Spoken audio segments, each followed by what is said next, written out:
Welcome, welcome, welcome. Stay Like a Champ, episode 215. It's your boy A-Dub. And your boy Shrizzy. Welcome back to SLAC family. What's going on? What's good? What's good? We back in the building once again. Another Tuesday in sports, and definitely a lot going on this week, as always. And definitely excited to be back here with the Slackers to what I'm saying, share some sports, talk our ish, if you will.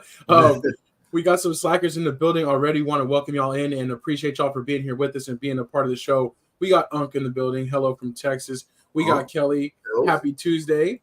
August suggested tacos for dinner. That's what's up. He's listening to Uncle Marcus. That's what it is. We got Mom's in the building and also Stephanie Washington. So welcome all in. And Unk said he chimed in with some curry chicken for the family today. That's what's up. That's what's up. So you know what I'm saying? One of these days we're gonna have to definitely come together on a cookbook so we can really share all that goodness. But before we get into it too far, want to do a quick check-in. Strizzy, how you doing? Sports wise or real wise? Because sports wise, I'm down bad. You know what I'm saying? but you know what it is. It's all good, man. But other than that, you know what I mean. Can't complain. You know what I'm saying? God bless you, end of the day. How about you? Yeah, same. No, everything is good. Everything is lovely. It was kind of a rough weekend for your boy in sports on a couple different things, but you know that all balances out. So as we go, we'll definitely get into that. But I want to welcome in our third member of the panel before we get started. We got Mr. Mad Marcus in the building. What's good, brother? What up, people? How y'all doing, man? What up, dog? Doing good. You know what I'm saying? Another day, and definitely we gotta talk about our boys later, but we're gonna jump into our first topic, and we'll do the scoreboard as always, but we got kind of a special little side thing, so we can really unpack a little bit about what happened on Sunday night. So we'll get to that. I need y'all's support on this one, but that's what it is. Let's go ahead and get into our first topic of the day. What's up next? Oh, let's check it out, man, real quick. Tuned to NFL talk. Let's get it. All right, so we're jumping right into the scoreboard, and as always, just want to talk about our takeaways from the weekend. What game surprised you the most? This weekend, or what kind of outcome was kind of that you guys wanted to go over? Strizzy, I don't know if you want to start with you got your boys on right now. If you want to start with the Lions Panthers too, I do want to hear what your thoughts are on that.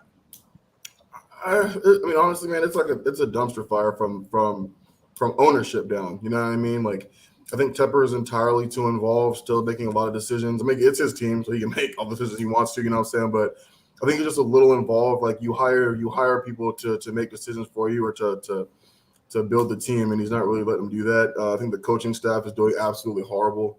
As of right now, they're really not doing much with Bryce Young. I understand that the offensive line's hurting a little bit with injuries, but if you're gonna save him this bad, just put in Dalton. You know what I mean? Like, just put in Dalton, let Bryce Young learn for a year. You know what I'm saying? That seriously never hurts any quarterback to learn on the side for a year. You know what I'm saying? But a lot of Panthers fans are talking about how things are looking better. You know what I'm saying? He had 250, 3 touchdowns, 2 interceptions, but in all reality, he only had about 145 yards, 2 interceptions, and 1 touchdown through 3, though. You know what I mean? 2 of those touchdowns that he got came in kind of garbage time. So it really doesn't look good when you look at the actual game and not the box score. We're going to lose again this week. I think we have the Dolphins this week. I think we have the Giants after that. So like, that'll probably be the closest thing we have to possibly winning a game, and that'll probably be a game that the Giants turn things around on, honestly. Like, we just really don't look good right now. And now they're talking about, possible trades for, like, Brian Burns, Jeremy Chin, and J.C. Horn. So I'm like, I was joking around with you earlier today. I was like, they gone, I'm gone. Like, I will 100% denounce myself a Panther fan if any more foolery continues to happen, dog. It's crazy right now. Yeah, I think we're gonna have to put you back in the draft. You're gonna have to make a selection or something. I'll have to make a the squad. But I know, and I hear you on that, and it is frustrating. But at the same time, I know you'll still be rooting for the Panthers, even if you can't really truly switch colors. You know what I'm saying? Like, it's still gonna be in you, to try to root for them. So I hope they do better for you, for sure. I do want to welcome in a couple other people to the show. We got Anthony Wesson. What's good? Welcome in. I definitely want to hear his thoughts on the Chiefs-Vikings game. Also, we got Pops in the building. Good evening, and Grace jumping in as well. So, hello everybody. Grace with the pumpkin. She's definitely ready for some trick or treating. For sure. Marcus, what did you take away from the weekend? Anything special or stand out to you? No, not too much. I think a lot of us on our pick-ems, I think we got a lot of things wrong that should have happened. But maybe the biggest, besides the Cowboys, the biggest one I would say is the Ravens losing. I didn't think they would do that. I thought they would win the game. They had opportunities to win the game too. So that might be the only one I would say besides the Cowboys murder case. Yeah, for Ravens sure. really let them down. I agree, and I think I don't know. It's like one of those things. Though it's funny how we were just talking about Tomlin like needing a fresh start, maybe like just last week or whatever, and people starting to doubt him. But you can never really doubt him because he always brings his team back around. So that one definitely did surprise me as well. Also, the Saints Patriots. Like the Patriots we knew they were bad, but I didn't think they were that bad. Getting blanked 34-0 at home. That's rough times right there. That's rough sledding for Belichick. But that also shows how good the Cowboys were. We ain't that good because the Saints did the same thing. So that was fool's gold. Yeah, looking back, right? We kind of built some confidence off of that. That was misplaced for sure. The Jaguars doing their business in London 2 weeks in a row. Beating the Bills. I think that was pretty cool, but it also kind of was like maybe Bills jet lag and just them being sluggish and stuff from the travel and not used to it. Yeah. So it kind of sucks because it is a weird thing to have that in your schedule, but at the same time, like it's not going away anytime soon. Right. Goodell is talking about they're looking into potentially even more markets like Brazil or Spain as soon as next year. So they're going to continue to make international games, but I'm not really for it. I don't really like it. I think it's too much. It's a little too much. And I mean, the London games are pretty cool. I think that they have the stadiums and stuff and the fan base thing for it. I think a lot of places don't. You got to remember how unpopular American football is in other countries. So I think it works for London. But Brazil and everything like that, I don't think it's going to work the way they think it is. Like as a novelty, cool, but it was cool when it's like one game a year and it's like, oh, okay, this is kind of special or whatever. But now they're doing too much. They're going to be over there again. I think it's the Titans are playing there this weekend and the Ravens too. So I'm not really down for it. Yeah. I want to welcome in Shy Productions. I think this is a first time commenter. Thank you for joining in. Appreciate you being on the show for sure. And Stephanie Washington says, I always forget it's an early game and miss Washington for sure. Like, especially for us West Coasters, like 6:30 is early to be waking up to some football. But yeah, I don't know. Unc says he wishes he could go to a game in London. I don't know. I want to go to a soccer game in London. Like, I want to go see what they do. I think that would be super dope. So, yeah, I guess. Oh, shout out to the Bears getting their first win on Thursday night. Definitely finally going off. Your boy DJ Moore and also Justin Fields. I felt good for them getting a win, and especially rest in peace to Dick Butkus, who died that day. After I found out that he passed away, I don't mean to be silly about someone passing, but I really should have went and changed my pick right away. I had picked the Commanders. I'm like, there's no way the Bears could lose after that. But I was glad for them to see them start clicking. That was cool. I don't know who else though. Bengals finally getting back on track a little bit. So they finally had a good game, Chase and Burrow. So I think that was big for them. Not sure what if that's going to progress into the following week, but they finally look like the Bengals this past week. Yeah, and like looking back, I'm like, man, the Cardinals is definitely like a get right type of game. So that should have been pretty obvious that they would be able to do that. But I'm glad because Burrow actually did look healthy. He even mixed in some runs in that game. So definitely he was looking a little bit different. Anthony Weston says about the Chiefs allowing 16 points per game would be lower if not for pick six they count against the defense. And the Chiefs referees are allowing 16 points a game. And no, stop that. Yeah, Strizzy thinks they got the benefit of some calls. I was curious what Anthony says about that, but the end sequence of that game was pretty strange with the Chiefs, with the Vikings trying their comeback against the Chiefs. But yeah, I think Patrick Mahomes finally has a defense, and it's funny how now the offense is kind of struggling a little bit more now that the defense is there. It's like it's so hard to get everything clicking at the same time. So, yeah. Other than that, we do got to definitely talk about the beatdown that was. Marcus, I wanted to get your thoughts on the Cowboys 49ers game. If we can just relive it together for a brief moment. What were your thoughts on Sunday night? Sorry if I'm going in and out too. Let me know if I sound like a robot or anything. But the whole thing about the Cowboys, man, like we're too nice of a team. Like we have too many nice guys. We don't do anything to get ourselves going. Like I think Dak is a okay quarterback. I think if Mike Shanahan, I think Shanahan is a Cowboy coach, head coach. I think he does better, but he's not going to be a good quarterback with a mediocre play calling. Like he can't do it. Like he's gonna always be like he is. You know, his first year he was there, he had Romo there. Romo kind of helped him out do things, and he became a good quarterback. When Romo left, he was always okay. You know, Mike Pollard. To me, he's not a number one running back. I think he's a 1-2 punch. He's the type of guy he need to be on the outside doing screens, doing counters, doing sweeps. He can do that, but have him go up the middle. He's not built for that, you know. So I thought we would do more with maybe 3 backs with the Vaughn guy coming in there. We don't use him at all, and then we can't use CeeDee Lamb as a third receiver. Like we have to force feed him. But I know we can't force feed him because we don't have a quarterback who can force feed him and get the ball in certain spots. So we have a quarterback who's going through an interception. So he's frustrated, but we don't have a quarterback who will give him the ball, who will make a play, who will do things, you know. So our team is just not good. Like we are an okay team, and we get hyped on these blowouts we did to the Giants and the Jets and all that kind of stuff. But I always seen that we wasn't still there. Our defense is okay, you know. Like I think Diggs was a big. Everybody's like, oh, we still gonna be a good team, but we don't see what Diggs do as a player. You know, he helps out the secondary where the defensive line can get those sacks. The D line can get in there, but we have Gilmore. He was washed up. You know, he's not as good anymore either. So and then Jordan Lewis is like one of the worst. I wish we get rid of that guy. He's like Anthony Brown. They're trash. They're too small, and we aren't there. Like Michael Parsons, he's the only one we got on defense. DeMarcus Lawrence washed up too.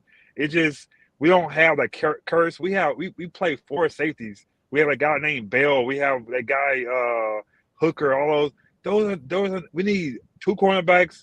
We need 3 linebackers and 2 safeties. We don't need all small guys. They're too small. And you got Kittle. He ain't did nothing all in 3 years against us. He had 3 touchdowns. Simple plays. So it just Dan Quinn got our coach, and then like I said, overall. The Cowboys are an okay team. We're not good. Nobody fears us. We are predictable, and it's how it goes. So it's depressing to see our team get beat out that bad. We had no fight, you know. So that's my 2 cents in, man. It's just terrible. Yeah, no, I agree. You know, a lot of those same sentiments, a lot of those same feelings, as far as just like being an okay team, especially like after Diggs going down, right? Like that is a big blow that, like you said, it's kind of invisible. When he's doing his thing, you don't see him because they don't throw his way, and that takes off that side of this field. Gilmore coming over was always supposed to be like a veteran, like a cherry on top. He was never supposed to be like a main guy. Now he's trying to be our shutdown corner. That's past him. Like, you know, so, and like you were saying, mixing up all the safeties, like we really only play 1 linebacker consistently, and that's Leighton Vander Esch, and he got hurt in this game too. So it's like, okay, so now what do we do moving forward on that defense? It is going to be a different scheme. I think it's tough, but it's like with the Cowboys, especially the way they're built this year, if they get off to a good start and our defense can play with the lead, it's a different type of thing. If we go down early, it's yeah, and it's like that's the same thing that happened with the Cardinals, where it's like I'm at the point I'm like, I hope we get the ball first every time. Like if we win the cause, no deferring. We need the ball, we need to score, we need to get a lead, and then hope that we can, you know, kind of build on it from there. But it's pretty tough. But I do want to hear what Pop says. I do like what Shay said. You know, I feel like the Cowboys without Diggs makes their defense soft. And not that he's like a big hitter or whatever, but he was some kind of a threat to be scared of or to be concerned with. Michael Parsons by himself can only do so much, and he hurts himself half the time trying to get to the quarterback. So I just think, I don't know.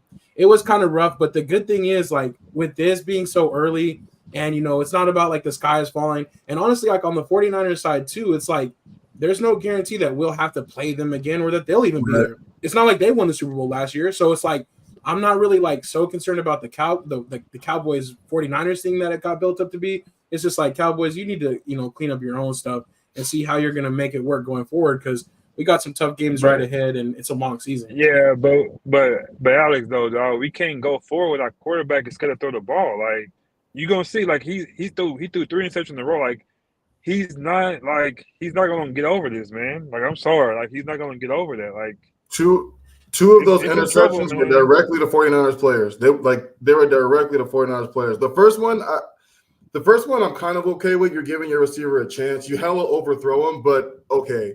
The other two, though, were really, really bad. You know what I'm saying? And I think, and obviously for the one person who's not a Cowboys fan on this panel, I would be a little worried. And the only reason why I'd be a little bit worried is because I feel like the defense right now looks only as strong as Michael Parsons. Like if we're not getting turnovers, if we're not scoring on defense, Exactly. And the 49ers did a really, really, really good job of taking Michael Parsons completely out the game. But on the bright side is not every team has Trent Williams, because Trent Williams was literally he took care of Michael Parsons by himself like all game. So not all teams are going to have left tackles like him. You know what I mean? So I think not all teams are going to be built like the 49ers in general. I mean, they're one of the best in the league for a reason. So I think like there's some hurt and there's some bright side to this game too. You know what I mean? Like the 49ers just really, really built on both sides of the ball, like all the way around. But honestly, like I'm with Marcus in the sense of like the best the Cowboys have looked in the last 2 years had Cooper Rush behind center. I mean, like, is Cooper Rush the guy who's going to win you a Super Bowl? Probably not. But the best y'all have looked in the last 2 years had Cooper Rush behind center. I feel like they even faked the injury to Cooper Rush just to get Dak back when he came back from his injury. Because he does things, he makes the right decisions, he doesn't force throws, and he gets the best receivers the ball the majority of the time. And like Marcus said, like you can't necessarily force passes to CeeDee Lamb, but CeeDee Lamb's got to be seeing 9 to 10 targets a game at least. Yeah. You know what I mean? Like whether or not it gets to him or not, and it's just not happening. He can't. And he's not gonna try to get it to him because he feel like he's gonna throw a pick. And when you think you're gonna throw a pick, you're gonna throw a pick. Right. Like I said, he don't have anybody there to make him like move a lot. Like, he should be running the ball. Like he should be doing something to put pressure on the roll defense. Out, do something different. Yeah. But all he does is and he looks and he gonna throw it up or throw it.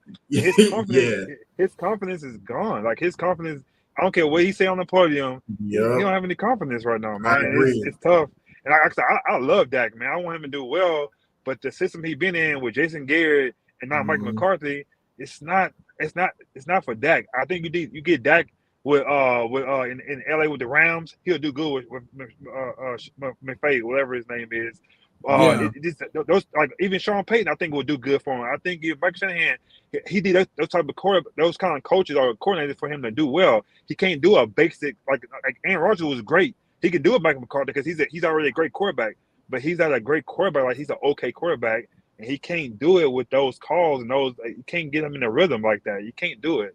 It just like next week we gonna get in the Chargers. We're gonna lose again. Like those receivers gonna kill us because we can't cover. Like we can't cover, and we're gonna get down, and he gonna force it again. We're gonna lose again. Go ahead, Susie. My bad. I was just gonna say too. Like I think one of the things too, because Marcus, which game was it this year? Was it against the Cardinals that Michael Parsons had a bad game? Was it the Cardinals game too, where he didn't really show up? Yeah. So I think, man, like what scares me a little bit right now is like if they're not getting pressure to the quarterback, like you said, like we've been talking about this for years. Like the DBs, corner and safety, ain't really been great for y'all, but the pressure to the quarterback allows them to be great, right?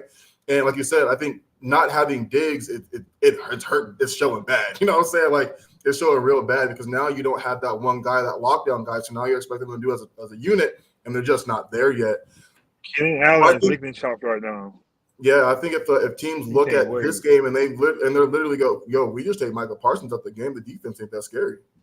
You know what I mean? Yeah. That's all we got to do. We take him out, double team him all game, force him off the line again, because that's what happened. He was on the line until Trent Williams was literally bodying the crap out of him. Then they took him off the line to give him a little bit of a running start, and they still couldn't get anything done with them. Right. So, and I do think he's going to play a lot more off the ball now because we need actual linebackers. Like he's going to have to go to his regular position, and he's just a run stopper. He's good, but he's not a difference maker the way he can be when he's rushing the quarterback. So right. Yeah. And like I said, you're just not going to play any more teams like the Niners, right? And like you said, A-Dub too, like there's no guarantee the Cowboys play them again in the playoffs. You know, they might have to play the Eagles first. You know what I'm saying? Y'all could play the Lions first. Like someone might be able to take care of the Niners before you have to get to them. You know what I'm saying? But if it's in it, I don't think y'all make it to the NFC Championship right now. You know what I mean? Like I feel like you got to fix some things first and get some dudes back. Y'all got a lot of injuries too. Right.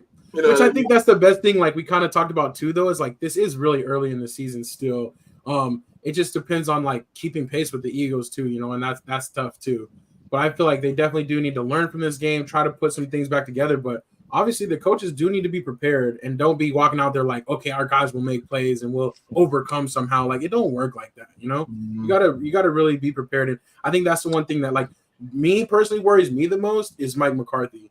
Because I feel like he doesn't have no extra plan. Like he's not gonna outsmart anybody. No. Like it's just he goes with one game plan and one game plan only, and if it don't fall through, That's why I'm like the first quarters are so vital. If we can get up early, you know what I'm saying? Like even with the Giants, like the Giants were driving about to score in that first game, like they're about to score a touchdown, and we get a turnover, we start to score, all of a sudden we blow them out. But it's like who knows what happens differently if we can't, get those leads. So And speaking of McCarthy and just offensive coordinator, I mean, we talked about CeeDee Lamb not being in the mix right now too, but like Brandon Cooks has been a 1,000-yard receiver his entire time in the league with way less quarterback play than Dak Prescott.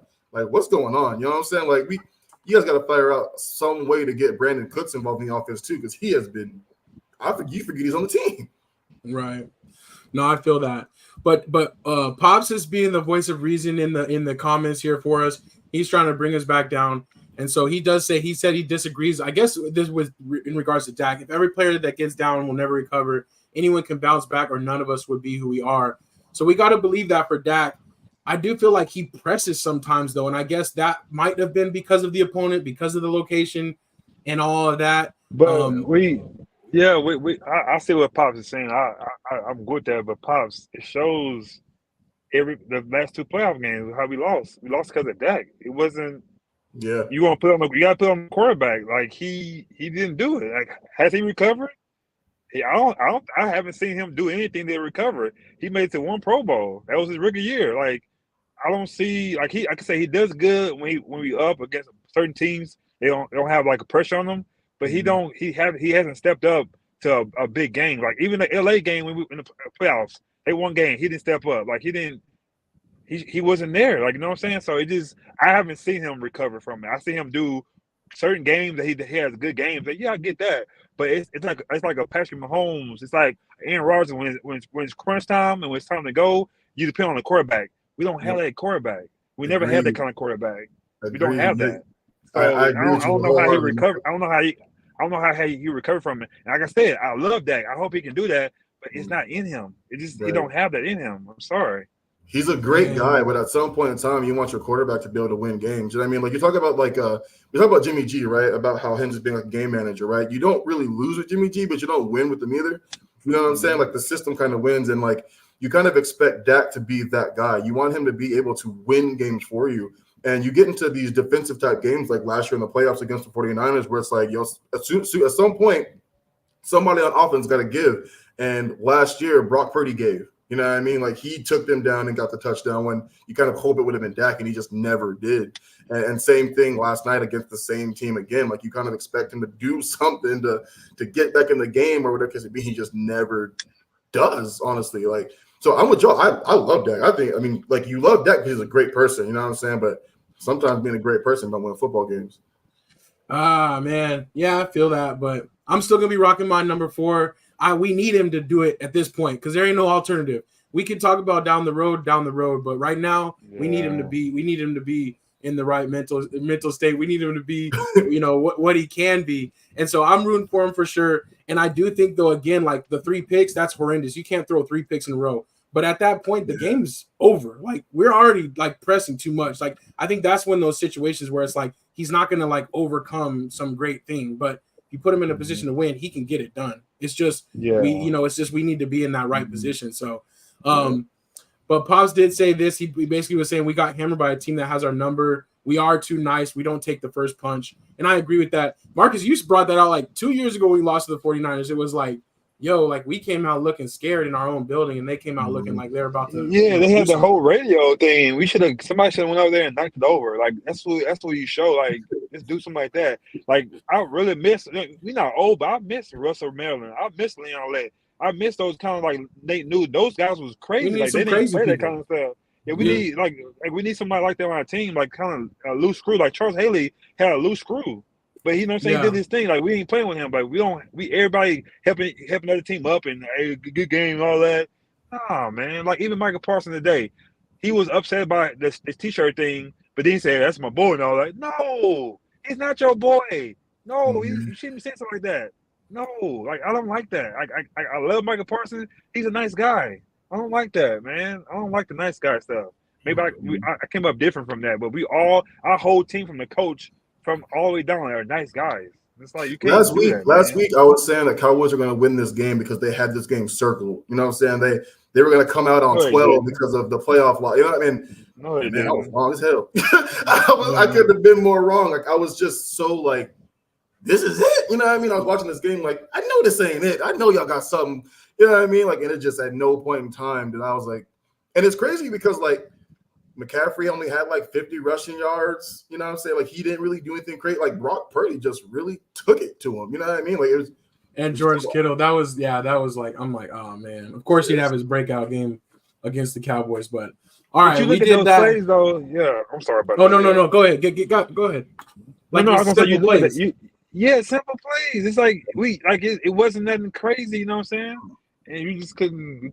We weren't prepared. Put it like that. And one of them was broken. The touchdown where he had to roll out because the pressure was coming and he got it to him. Like that one was broken. Yeah.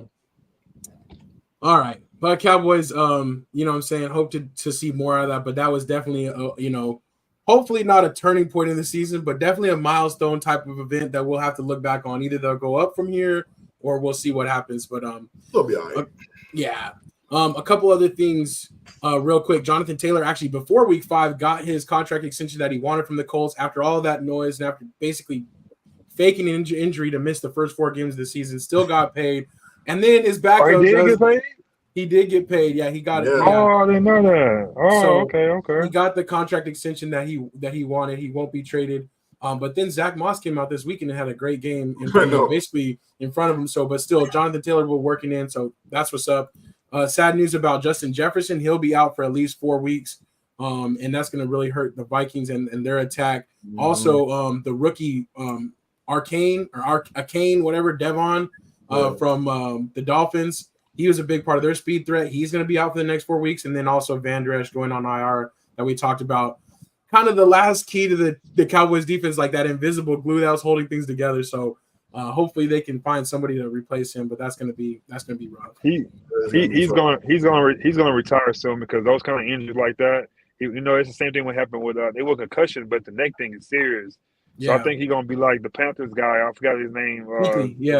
Higley. Yeah, like that. I think, because you can't play with your head, you can't play with your neck, man. So I it's the same thing. And the way he plays, he did it himself. It wasn't like he does it to himself. That's how he plays. That's why he wears a neck brace. But I think he's done, man. Yeah, for sure. That sucks. But much respect for him. He's been a warrior for us. What's that? Who's your third linebacker? Damone Clark, who's like underside. Yeah, like he's Clark from LSU. Safety. He's like a younger guy, but he's like a safety. So he's like all of our other linebackers besides Parsons and Van Der Esch are basically like safeties or over. I wonder because I don't know who y'all's third linebacker is. Okay, that makes sense. Yeah. So but as we wrap that up, definitely come back for Secure the Bag. We'll be making our picks on Thursday before the one that this week was rough, but the worst I've ever done. Yeah. No, but we can't forget that there was less games, so that didn't help, right? There was only 14 games, but still we had a pretty rough one. But one guy that always seems to be very consistent in coming through, Anthony, won again. So this is third win in the first 5 wins. 10-4. That many wins, man. Ant got the script. You know what I'm saying? He got the script. I think he did get the script. It must be his GM training that he's been doing. for Yeah, sure. that's So 10 wins this week. That's impossible. Anthony got the Yeah. script. He a Chiefs fan for real.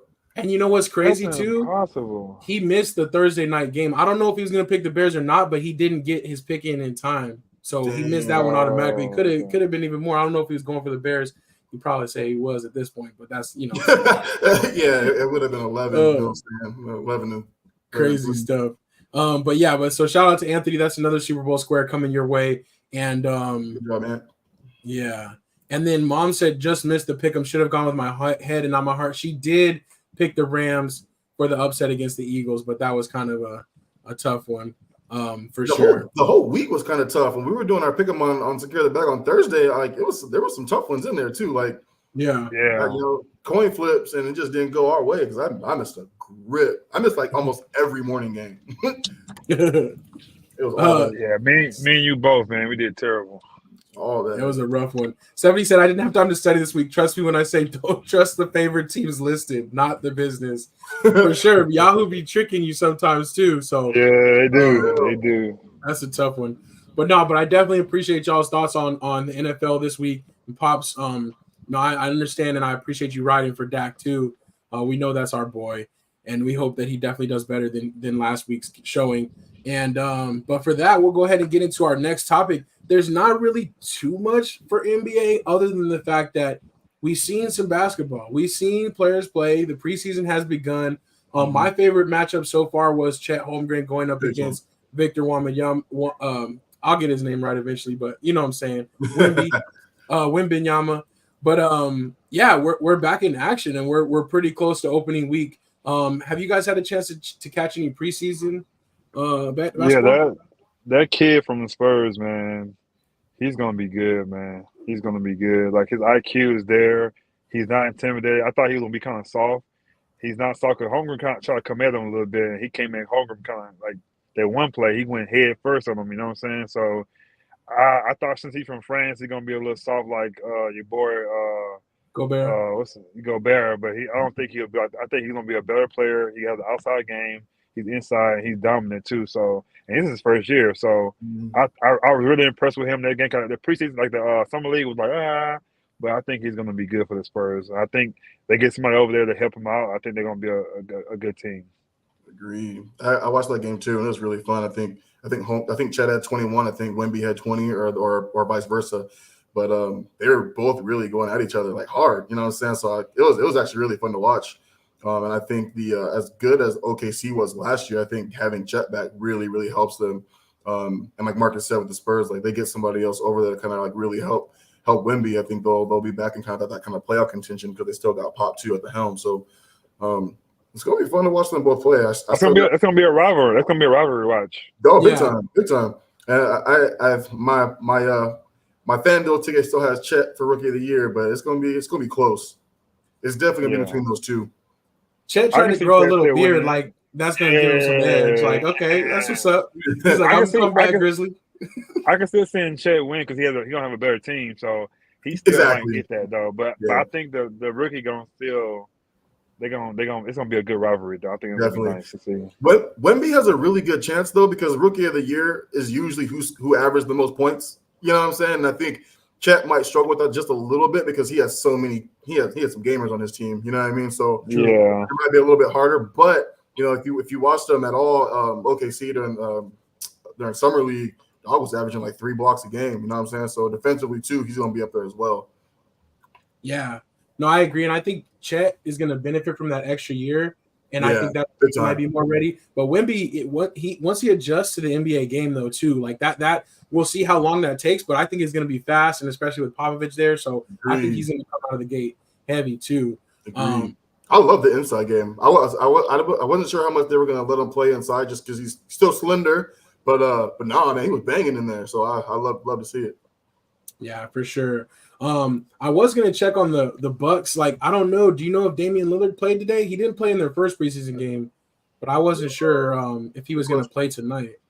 I don't think him or Giannis is gonna play tonight, actually. So we'll see. But I am kind of excited to see Dame in like a different jersey, just because I think that's gonna be kind of weird, but also kind of cool. So we'll see what's up with that.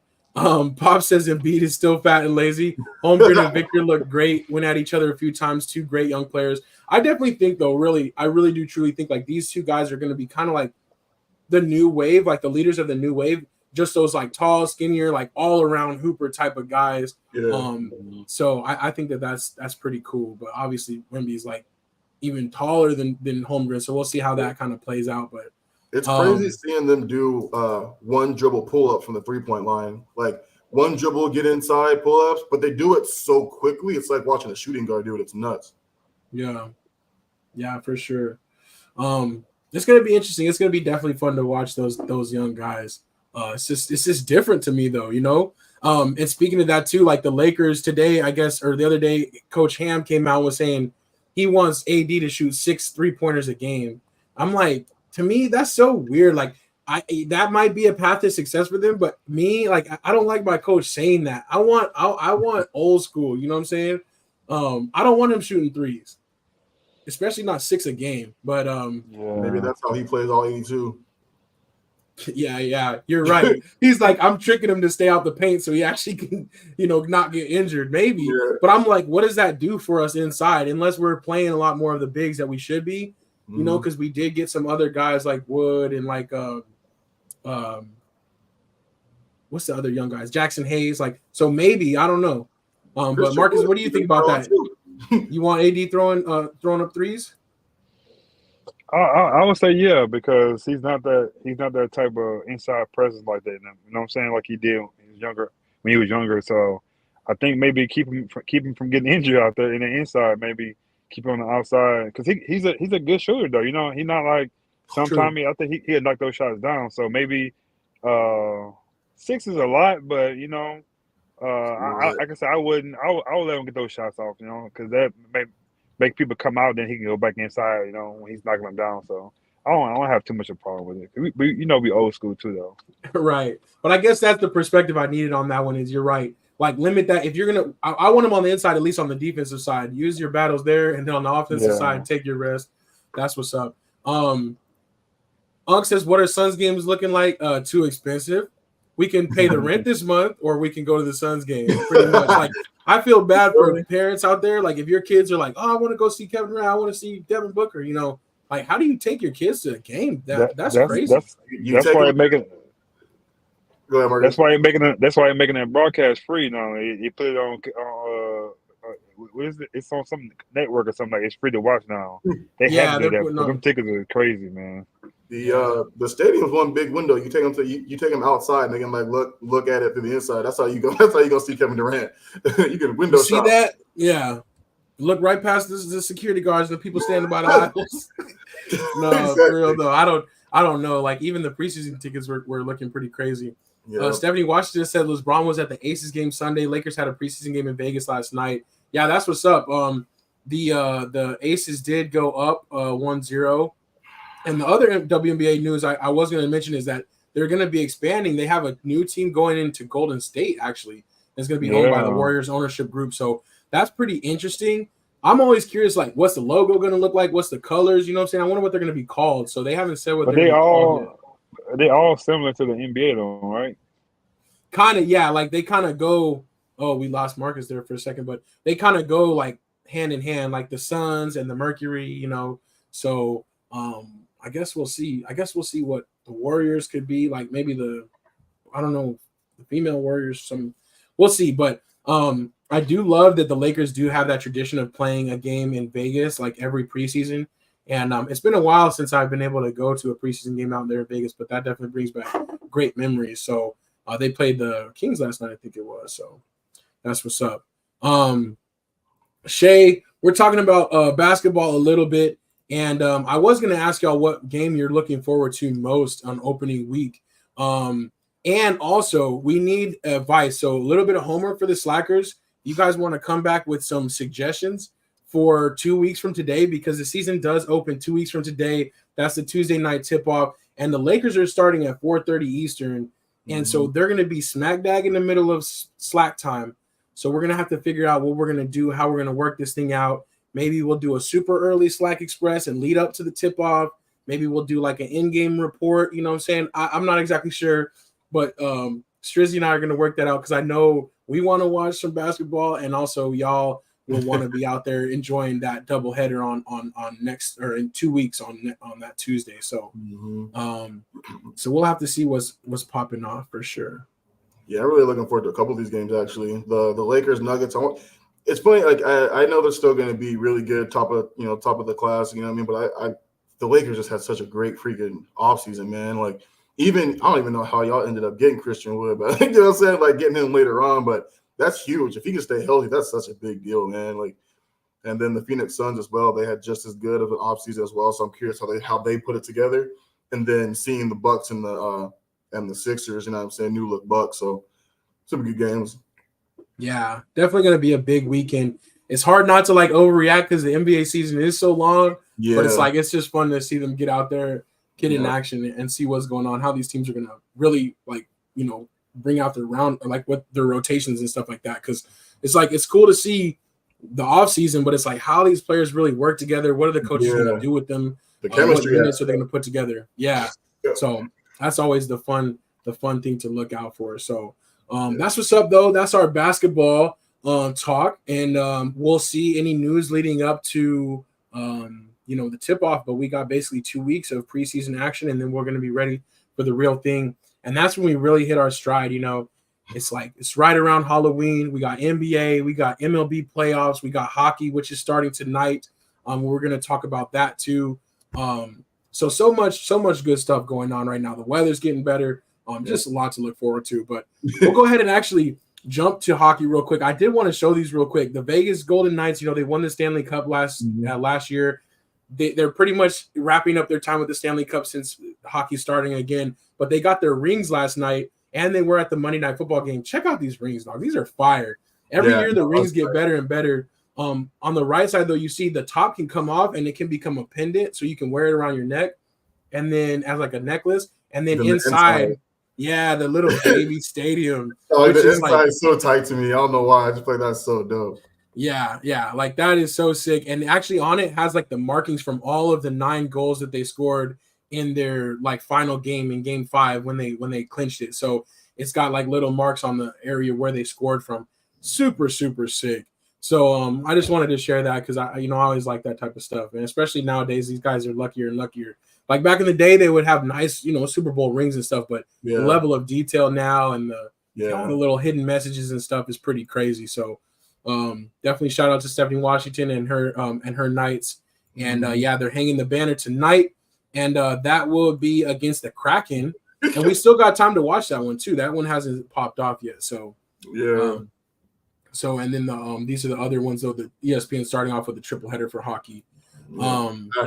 It's funny, man. I just put some. I'm laughing at Anthony. I'm like, why you gotta put since World War II, dog? Like you gotta put it out like that. Dang, that's crazy. But I know. But yeah, man. I know we're kind of getting into other sports, but it's kind of nice. You know what I'm saying? Hockey's back a little bit. You know what I'm saying? You gotta hit a couple wins on some straights already on the Lightning for me today. But man, baseball. Dude, the Braves game last night was crazy, dog. Yeah, let's get to this baseball. God. I was gonna ask this too. I definitely here's the update.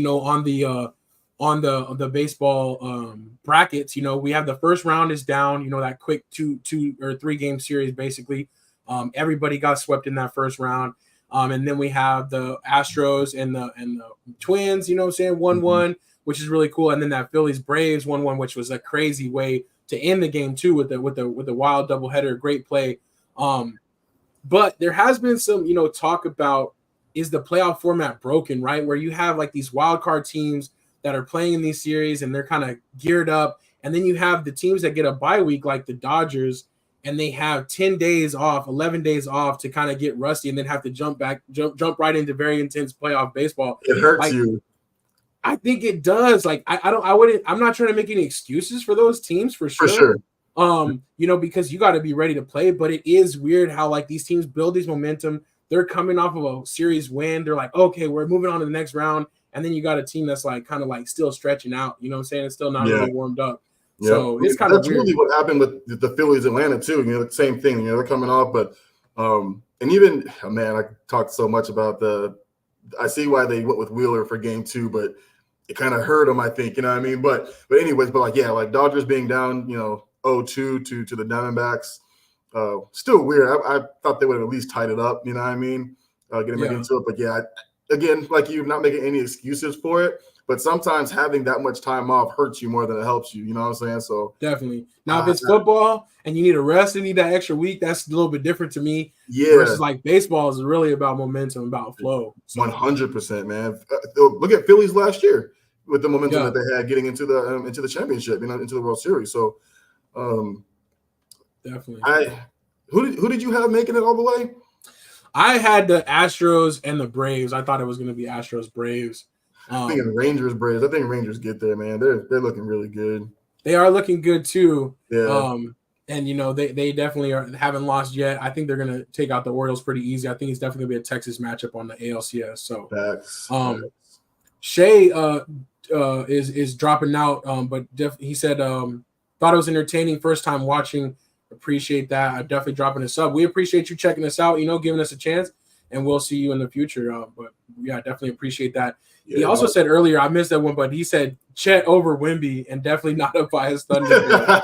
We'll see, but I think it is going to be definitely great to watch the two of them over the years. So appreciate y'all. And so now Anthony Weston, he's saying Rangers D-backs. That would be pretty dope. The Diamondbacks up 2-0 on their rival Dodgers, and it is kind of weird too. Like, I think that's what's so cool and exciting though about baseball is like when you get in, you never know. And especially like with the Diamondbacks going up against the Dodgers, who's like a familiar opponent, right?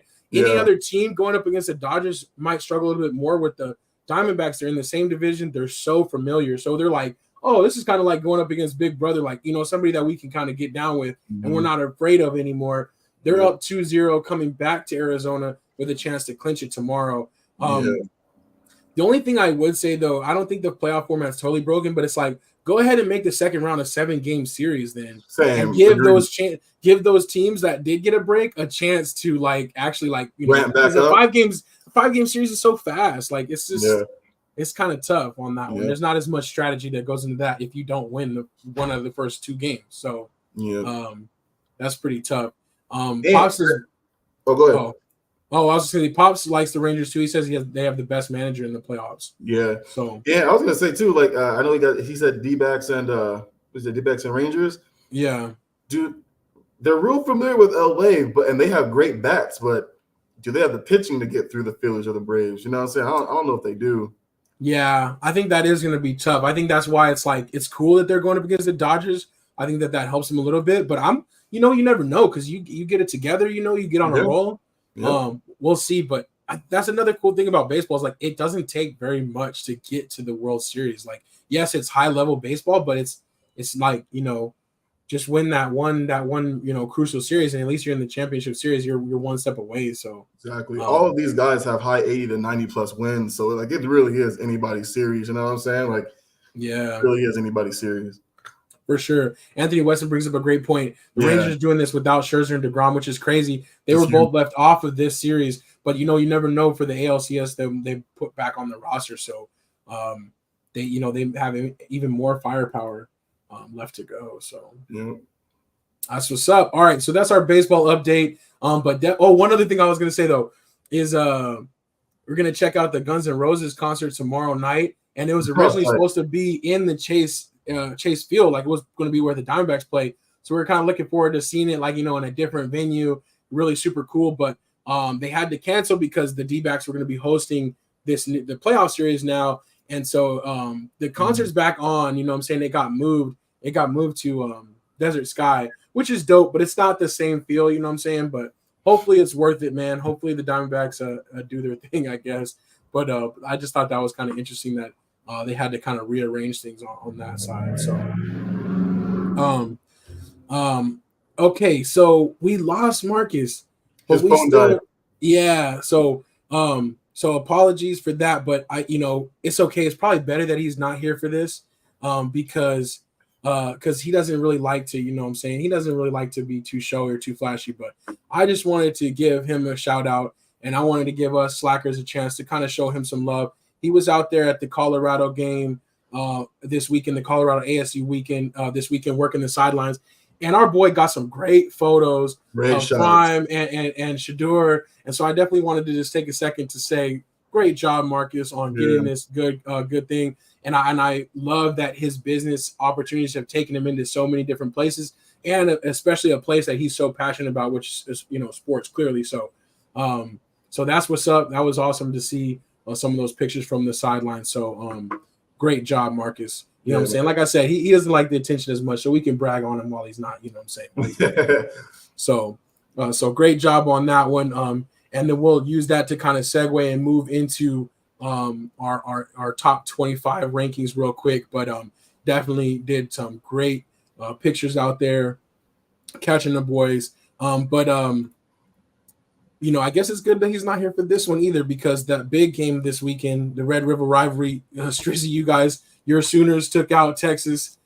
So with that, they jumped 7 spots up to number 5 in the rankings, now 6-0 and looking really strong. But I get why. Texas is a really good team. That was a really close game, but the Sooners bringing home the golden cowboy hat there. So what were your thoughts on that game?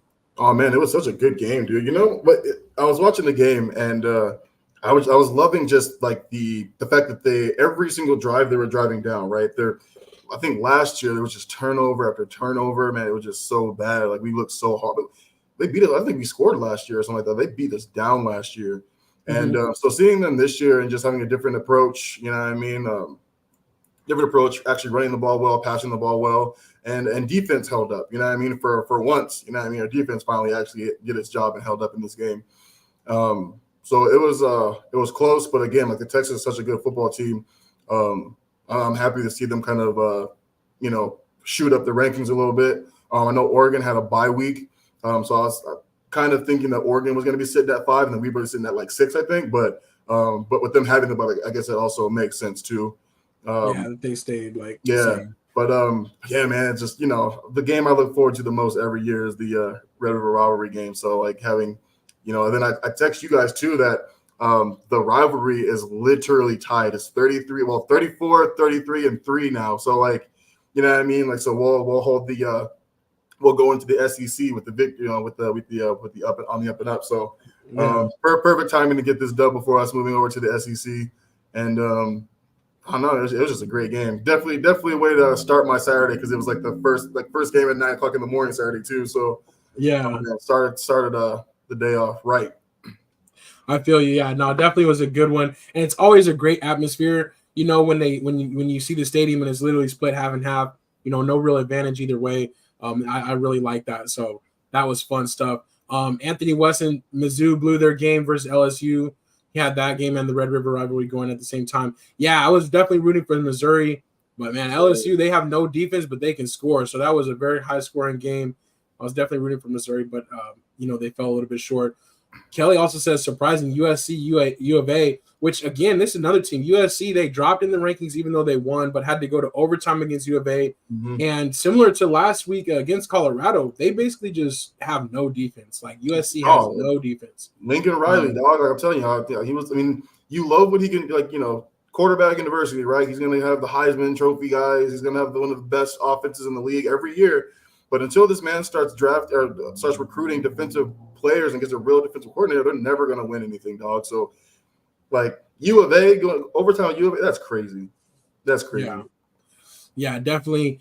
Something that I feel like, I don't know, it's like it might not keep them out of the playoffs, because if they win the Pac-12, like, they're going to be up there, you know what I'm saying, if they go undefeated. But that's definitely something that's going to hold them back or catch up to them at some point. And at some point, maybe really soon. So, Kelly also says, love the UGA game. Finally, a good one to watch as a fan. Yeah, like, Georgia, I was super worried. Like, I'm not going to lie. I was like, they're going to lose. Like, Kentucky's going to get them. You know what I'm saying? They're going to run the ball on us. Like, I couldn't have been more wrong. I feel like Georgia finally just, like, had all the pieces come together at the right time. Because they look good at times, but every week so far is like herky-jerky start. And, they're still dominating teams, but not, like, in the same type of domination. So it was great to see them have such a complete win over a 5-0 team. And, their number one votes went right back up to where they should have been this week. No more, messing around. No more, like, low 30s like last week, where we saw that they were, were kind of on the verge of dropping down. So Yeah. I think Anthony. I think to address Anthony's question, I think part of it too is because one, you get beat by the number one team, so that helps you kind of stay in the rankings, and then two, there were like 3 or 4 ranked teams that also lost, so I think that kind of helped them stay in the top 25, even though they're hanging out the cusp. I think that's the only real reason why. It's like you can be a ranked team, lose to Georgia, and probably not fall as hard, but that's the only real reason why I think so. But honestly, me and you have talked about kind of Georgia, how they've looked this year, and how no team really looks like, you know what I mean? I feel it's still Georgia's championship to lose, but I think that no real team right now looks like a clear-cut number one team. I just love what they did to Kentucky because we were kind of waiting for that, you know what I mean? That real just over-dominant game against a good team, you know what I mean? We've seen some weird struggles in a sense, or weird starts, not struggles, but weird starts the last 2 weeks prior, and I think really beating down Kentucky might actually push them to kind of look like the Georgia team we've seen the last 2 years. So I think that was I agree. Huge win for sure. For the confidence, and especially for Carson Beck, the quarterback, to have such a good game and be so on point early, and just like us, just kind of building up that confidence because it's until then, it's they hadn't really had that dominant showing where it's all right, we're really clicking. So that was great to see. Yeah. This weekend we have Oregon, Washington, which is going to be a great game. We have number 7 versus number 8. Oregon coming off of a bye week, so that might help them. But I really think Washington, Michael Penix Jr. is so good. He's so good, dog. And both of these teams are averaging over 40 points a game. So I think it's going to be very exciting. It's going to come down to whose defense can actually do something. But that's definitely a big one to watch this weekend. If you guys are looking for something on the college side, I'd say that's my favorite matchup of the weekend for sure. Anthony reminds us Missouri plays Kentucky. I think that's going to be a good one. Definitely. And so Anthony, Missouri is going to get that chance right away to jump back in the rankings and put Kentucky down. So I'll be watching out for that one. And then Missouri, Georgia's coming up in a couple weeks, and Missouri always plays Georgia extra tough. Yeah, so they do. that's gonna be a fun one. Also, though, Anthony Weston, he did mention Louisville. They beat Notre Dame this weekend, and that was super good. And it's funny, they basically swapped spots. They jumped up 11, Notre Dame came down 11. But that was cool. And Mom says, Notre Dame shouldn't be ranked. But it's just that branding, you know what I'm saying? That's always going to keep them up there. So it's pretty crazy. But I think we hit all of our marks. Great job, everybody, today. I appreciate you guys helping me out with just kind of unpack that Cowboys damage and then we can get that out the way, you know what I'm saying? Yeah. Move on and be excited for another fun weekend ahead. But until then, like I said, y'all's homework is to help us figure out what we should do on that opening tip-off. We should have a countdown show, you know what I'm saying? Or if we should just do I don't know. We'll figure something out, but we know we're going to keep our streak going, that's for sure.